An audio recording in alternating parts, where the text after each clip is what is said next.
అవధాని గారు మీతోటే మొదలు పెడదాం. రిజర్వాయర్స్ ఆఫ్ సైలెన్స్, ఎంత పెద్ద వైలెన్స్ జరిగింది, మీరు ప్రత్యక్ష సాక్షి, చెప్పండి.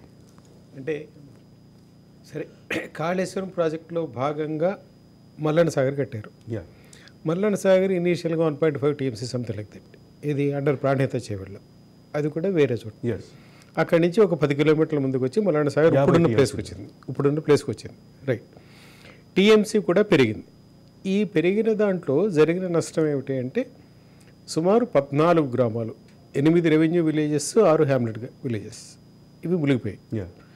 వీటి కారణంగా సుమారు 6,500 కుటుంబాలు వాళ్ళు నిర్వాసితులు అయ్యారు. సమస్య ఏమిటి అంటే ఇదివరకు వాళ్ళందరికీ కూడా పొలము అంటే ఒక ధీమా, ఒక ఎస్యూరెన్స్ వాళ్ళందరికీ. అది పోయింది.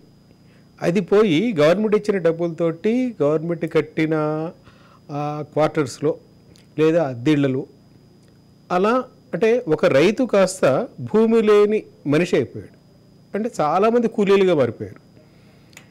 ఎక్కువ మంది పరిస్థితి ఏమిటి అంటే గవర్నమెంట్ ఇచ్చిన గవర్నమెంట్ డబ్బులు ఇస్తోంది అనగానే వాళ్ళ చెల్లెళ్ళు, కూతుళ్ళు, అల్లుళ్ళు వీళ్ళంతా వచ్చి మా వాటా ఏమిటి అన్నారు. ఆల్రెడీ ఏ కుటుంబానికైనా, అందులో రైతు కుటుంబాలకి 2 లక్షల, 1,00,000, 3 లక్షల ఏదో అప్పు ఉంటుంది. అంటే వీళ్ళందరూ కూడా చాలామంది 2 ఎకరాలు, 1.5 ఎకరాలు, 3 ఎకరాలు భూమి ఉన్నవాళ్ళు మాత్రమే. ఎకరానికి గవర్నమెంట్ 6 లక్షల పరిహారం ఇచ్చింది.